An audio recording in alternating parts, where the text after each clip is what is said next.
What's up everyone, welcome back to a brand new video on the channel. We've got a lot to discuss this weekend. I'm recording this at an earlier time than normal, so a lot of things could happen. I'm actually currently recording this on the Sunday, of course. If you guys got a correct score in this weekend, your comment will be on the screen right now. I did alright actually this weekend in terms of the championship. I got 3 correct scores. I got the Swansea Middlesbrough game right, I got the Watford and Nottingham Forest game right, and the Stoke and Wycombe game right. So pretty decent weekend overall. This is what the current Lexus Hall of Fame looks like now. We don't have many games taking place in midweek, so it's a nice little break for all of us that are frantically predicting all of our games. If you guys like what you see and you'd like to see more content from me, please make sure you do give this video a like. It's tremendously appreciated. I asked for 15 likes last video and you guys smashed it. 15, bang on the money. Could we maybe push for maybe 15 again and try and get this consistency? Because if we can, that'd be fantastically appreciated. And if you're new on here, please subscribe to the channel as well. 417 subscribers we're on last time I checked. If you can really make a push to 500 in or around April time, that'll be fantastically appreciated. We'll be halfway there for my big target. And please share this channel to as many people as you can, YouTubers, on your social media, to your friends that might like championship football as well, because that is how I'll grow and I'll get bigger. But without any further ado, let's go on with all the shenanigans that went on in this weekend's games. So to start things off, we had Friday's game, which was a bit disappointing. It's a 90 minutes I will never get back. It ended Huddersfield 0, Cardiff 0. In terms of how Cardiff play, they don't play with the ball a lot, and they had that same approach going into this game. They allowed Huddersfield to kind of dictate the ball a little bit and see what they were going to do with it. And unfortunately, Huddersfield, with just their lack of quality going forward, they just weren't able to muster up the chances. But in terms of Cardiff, when they did have the ball, their build-up play and quality of play and creating chances was very, very poor compared to what they were in recent games. It was Mick McCarthy's 1000th game in charge of his managerial career, and it's one that probably typifies most of the Mick McCarthy games that we've had over the years that we've had him as a championship manager. In terms of chances, there weren't really many to pick off from. There was a couple from Cardiff that definitely were pretty strong chances. Aidan Flint had a shot that came off the crossbar, but it was known to be offside at the time, so it wouldn't have counted anyway. Will Volks had a fantastic volley, literally just before half-time, just inside the D. But Sheffield made a terrific save, and Sheffield made a couple of terrific saves throughout that game, keeping the scoreline down 0-0. For Huddersfield, they had their big chance when they were awarded a penalty. Great work by Lewis O'Brien in the left-hand side, cutting into the box. And Aaron Rowe, who was a player I've not seen a lot of, but to be honest with you, when I've seen him play for Huddersfield, he's showing some pretty good qualities and potential. He got fouled in the box by Curtis Nelson. It was a stonewall penalty in my opinion. And Yaya Sanogo, which is a name that Arsenal fans would definitely be familiar with, he made his debut for Huddersfield. He was the one taking the penalty, and it was a poor penalty, shooting wide of the post, and Phillips would have got the right side anyway. So definitely a debut to get for Sanogo, unfortunately. Cardiff fall down to 8 following this draw right now, following teams around, and did pick up more points than them in the weekend. But Mick McCarthy's run this stretch to 11 games unbeaten now, which is pretty good for this Cardiff side, but they've got some consistency. And then to the early game on Saturday ended Watford 1, Nottingham Forest 0.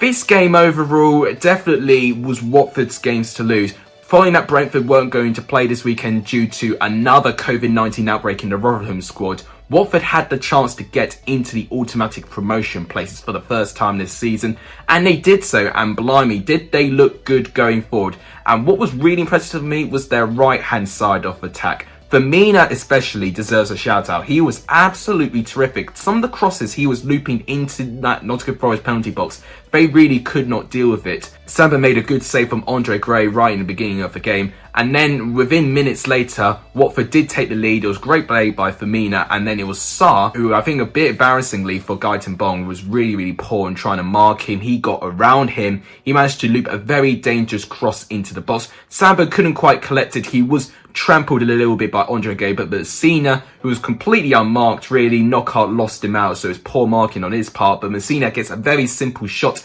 into the goal that made it 1-0 to Watford.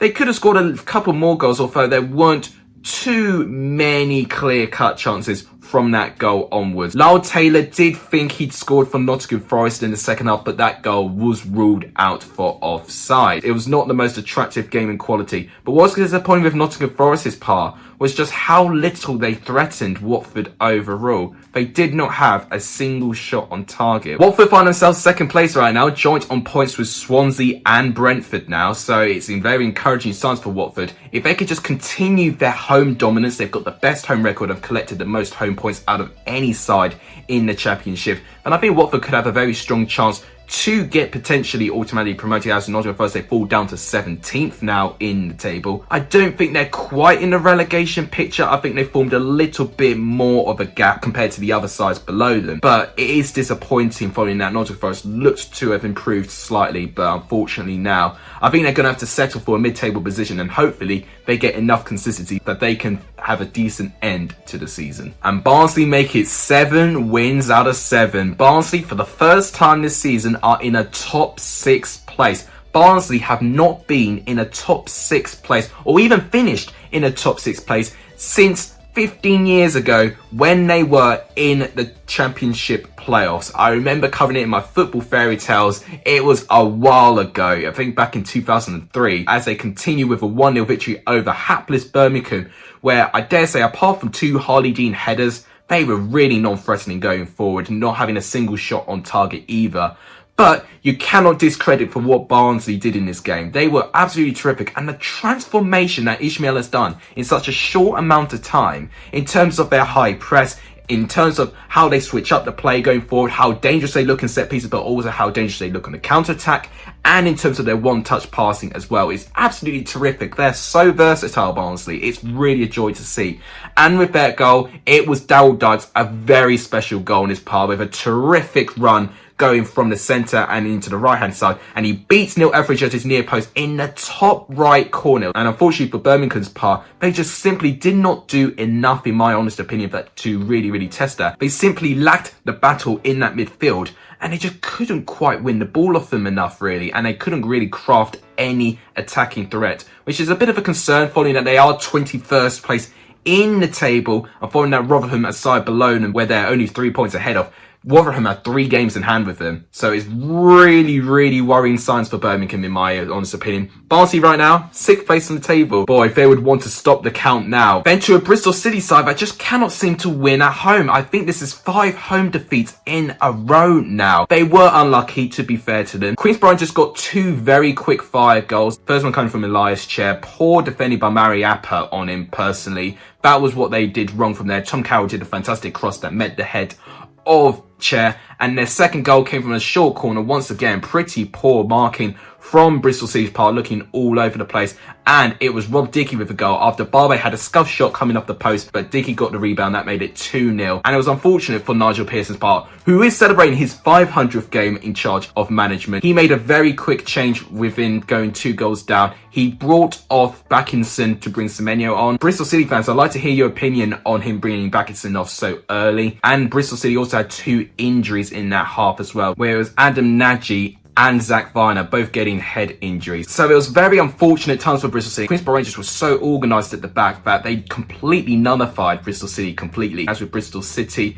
they're currently 12th place right now, just about holding on into that mid-table position. I definitely would say performances have gone up, but they need to fix their home form, because that's been a real concern of mine. And is Wayne Rooney starting to get figured out as Derby manager, as Derby now go 3 games without a win following a 1-0 defeat to Coventry. Their goal was very unfortunate. It was Nathan Byrne simply giving the ball away. He manages to pass it straight to Tyler Walker, who gives it to Maxime Biamu. He runs through 1-on-1, making it 1-0 to Coventry. But what was disappointing was the lack of a response we saw from Derby, really. I really hope to see just a little bit more from this Derby side. Matty James had a really powerful strike off the post. So Coventry would arguably be unlucky that they didn't manage to extend their lead. Actually, following this win now, they're now joint on points with Derby County now. And what this does for Derby, they're now kind of dragged back into the conversation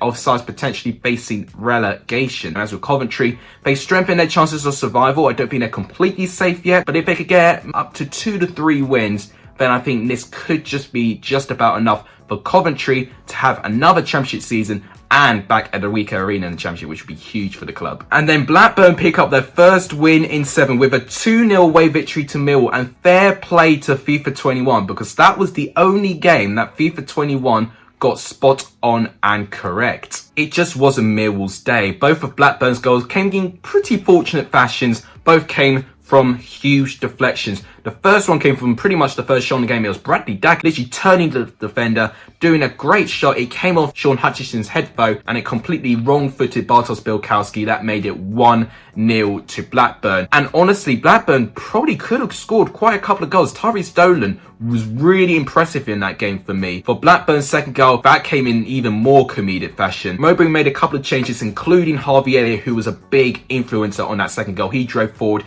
giving the ball to Tyrese Dolan. He has a shot which literally came off the deflection of Jake Cooper, and then it comes off another deflection hitting Sam Gallagher in the stomach and into the net. He probably didn't even know he scored. That made it 2-0 to Blackburn. Millwall did have to come out a little bit and they were more threatening in the final couple of minutes. Evans hit the post, and then from the rebound, John Daddy Bodvarsson had a terrific volley, which was well saved by Kaminski. But apart from that, Millwall were pretty hapless going forward, and it was really disappointing, really. I was expecting a little bit more. As with Blackburn, it doesn't save their season for me. It stopped the rot, for what I'll say.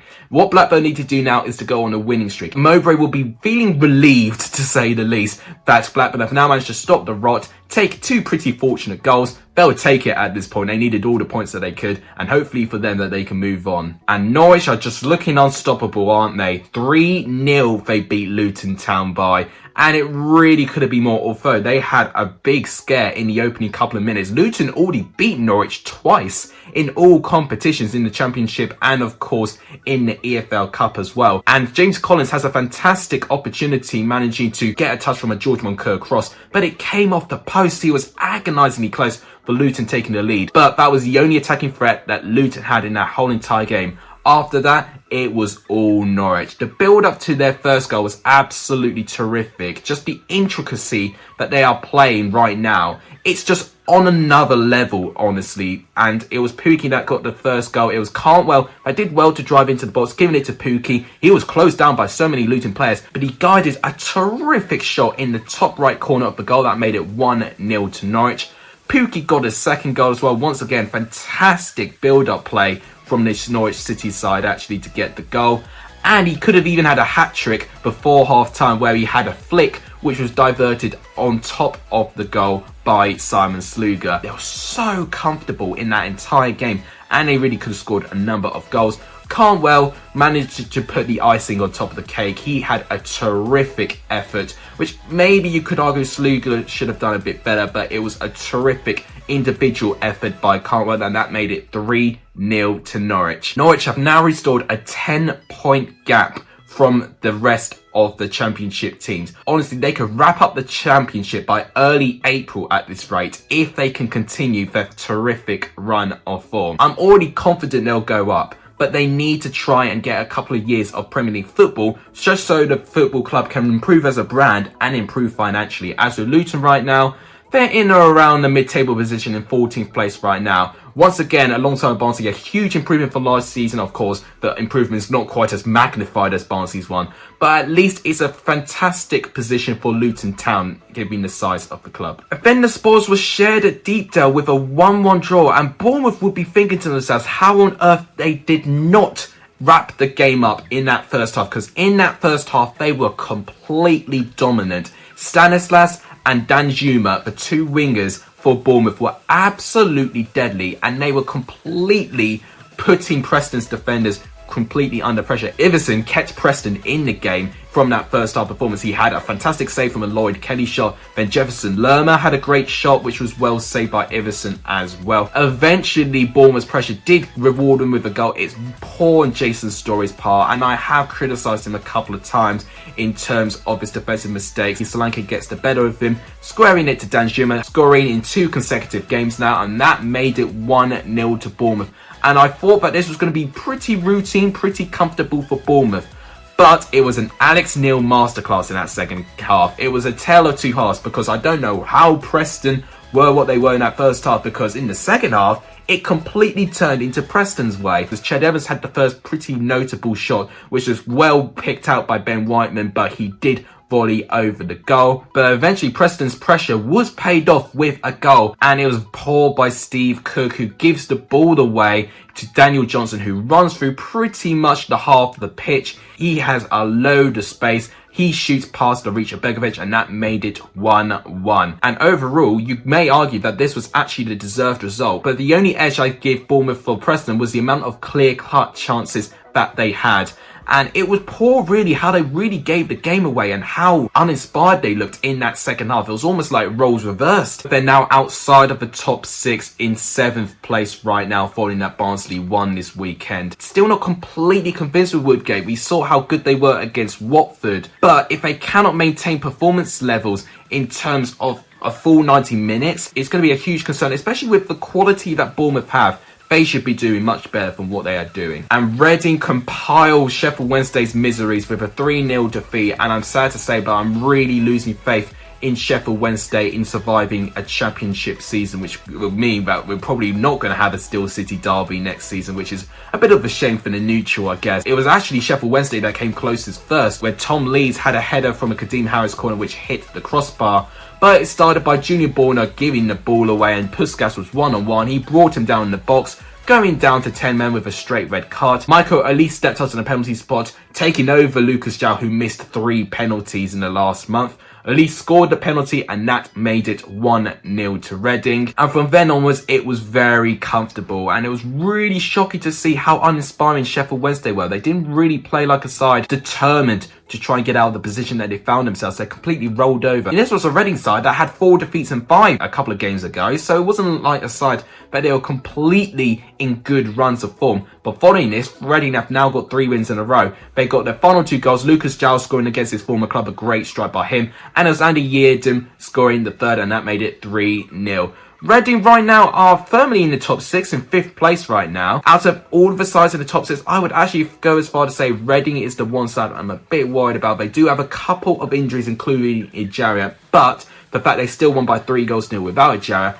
maybe Reading's squad is stronger than a lot of us think. In terms of Sheffield Wednesday, 23rd right now, 7 points off Birmingham. They do have a game in hand, but that game in hand is a tough game against Swansea City. I just don't see enough games left, or enough winnable games left with Sheffield Wednesday, that they can pick up more points. So it's sad to say, but I do think alongside with Wycombe, I think Sheffield Wednesday are going to be relegated. And speaking of Wycombe, this moves along nicely to this game as Stoke beat them by 2-0. Scrappy first half, to say the least. Not much to edge either of the sides. Wycombe will feel bereaved they didn't have a couple of penalties. They had a couple of penalty shouts for what I know. But when I look at them back, I don't think they were quite clear-cut and obvious enough. And you hear my views on EFL referees in a minute when I talk about the last game. But I don't think they were clear-cut enough for a penalty. Stoke had a couple of notable chances, half chances for me, really. But nothing that was going to really test Stockdale.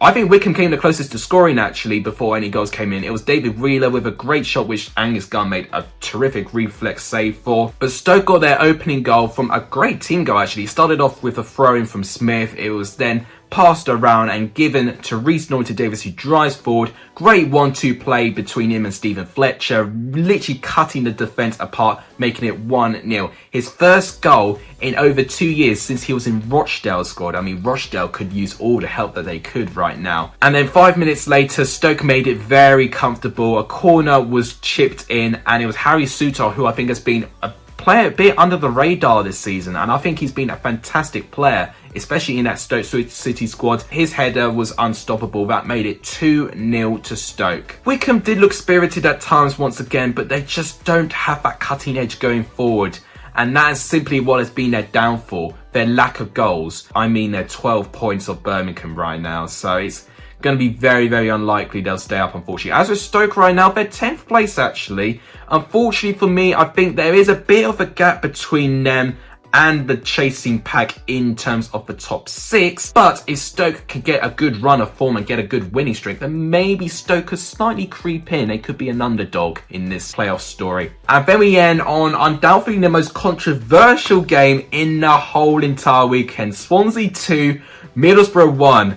God, I'll quote Neil Warnock. Where do I start with this? So, Swansea got the opening goal of the game and it was very avoidable. It was a miscommunication between Bola and Johnny Howson trying to head a ball. It was Andre Ayew who was pretty much left unmarked. He beat Betteleni at his near post, making it 1-0. That was a deserved goal. Now in the second half, within seconds of that second half starting, we think that Mark Bola scores a terrific goal from just outside of the box. But it is ruled out following that Bolasie was penalised on a foul on Fulton. Now, if you look at the replay, it looked like that maybe Middlesbrough should have had a penalty for what Fulton was doing to Bolasie. It was absolutely shocking, and I couldn't legitimately work out what the referee was seeing to cancel out that goal. And I think that did play on Middlesbrough's mind, a lot of it. Now, there was 6 minutes of added time, and who knew the amount of dramatic moments we would have in those 6 minutes. Middlesbrough equalised with Sam Morsey. Middlesbrough fans and Brentford fans were celebrating that goal. It was a terrific goal. It came off a deflection, but it was rightfully deserved because Middlesbrough competed, they had more possession, and I actually felt they offered more going forward as well. But in the final minute, literally the last passage of play, Jamal Lowe, who had not scored a goal in 10 games, looked really, really dangerous, charging forward.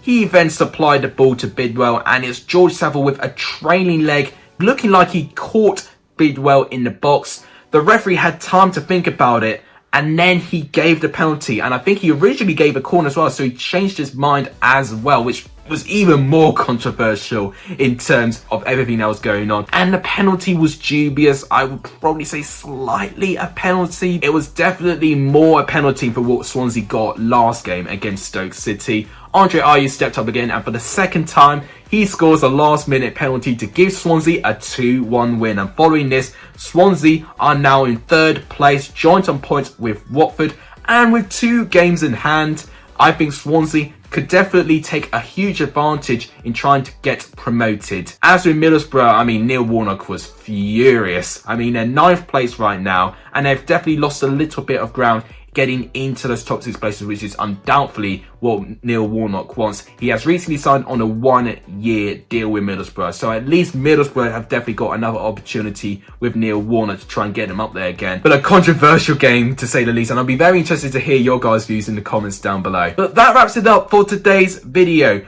On the left-hand side of the screen is the current championship table. Norwich, first place, completely cruising. Then we have got Watford, Swansea and Brentford, with the latter 2 having games in hand. Then we've got Reading and Barnsley making up the final top 6. Then we've got Bournemouth and Cardiff, the 2 sides fighting for the top 6 place. Middlesbrough, Stoke, Millwall and Bristol City, the sides just about outside in terms of competing with those top 6 places. Then you've got Preston, Luton, Blackburn and Queen's Park Rangers making up the best teams in the bottom half. Then we've got Nottingham Forest, Huddersfield, Derby, Coventry and Birmingham, the teams in danger. And in the bottom 3, once again, it is Rotherham, Sheffield Wednesday and Wycombe. But with the amount of games that Rotherham have in hand, all of that could change dramatically. But before we move on with our very few championship predictions, I'm going to go through my goal of the weekend, player of the weekend and result of the weekend. Goal of the weekend for me was Daryl Dike. You guys told me it was a great goal and I was not disappointed when I saw the replay. Just the technique was unbelievable by Daryl Dike, who scores his 3rd goal in his 4 championship appearances. I think he'll be in contention of getting player of the month at this rate. I'm going to give my goal of the weekend to Daryl Dike. In terms of the result of the weekend, was a bit tough, and I'm actually going to give it to Blackburn Rovers, getting a 2-0 away victory to Millwall. And Millwall, of course, were in great runs of form, and Blackburn winless in 7, but it was a great performance, a brave performance by Tony Mowbray's side. I'm going to give my result of the weekend to Blackburn. Player of the weekend's tricky, but for me, I've got to give it to Teemu Pukki. I mean, with the chances he had, he could have scored 4 goals. He was an absolute menace, scoring his 20th goal of the season as well. He has hit 20 goals, and I've got to thank Benjamin Bloom for giving me these stats as well. He is the 3rd player in the last 5 championship seasons to score 20 plus goals in 2 separate championship seasons. My player of the weekend goes to Teemu Pukki. So finally, to end off the video, on the screen right now are my predictions for the Championship and the very few Premier League fixtures we have in midweek as well. I'll talk through the Championship ones. Blackburn and Swansea Really tight, really. I see this being 2-1 to one of the two sides. I think Swansea may do this again, you know, and this is a big game for Swansea. If they win, they get into second, and I think they'll do so. I'm going to say 2-1 Swansea. Queen's Park Rangers and Wycombe, I'm going to say 2-0 Queen's Park Rangers at this point. And Barnsley and Derby, this is tough as well, but I think Barnsley will still be moderately comfortable. I'm going to say 2-1 to Barnsley. But of course, guys, if you want to have your chance to get your comments included and to be in a Let's Talk debate, make sure you predict the Championship and the Premier League games in the comments down below. If they're correct, your comment will be included. But that wraps it up for today's video. Thank you guys so much for watching. If you guys enjoyed it, please make sure you do give this video likes, tremendously appreciated. 15 likes for this video will be terrifically appreciated. If you haven't done, please subscribe to the channel. It really made my day. Let's make a push to 500 by April time. That'd be fantastically appreciated. And please share my channel to as many people as you can to grow my channel. That would really make my day. But thank you guys so much for watching. You guys are legendary. This is the end of this video. And as always, take care, everyone.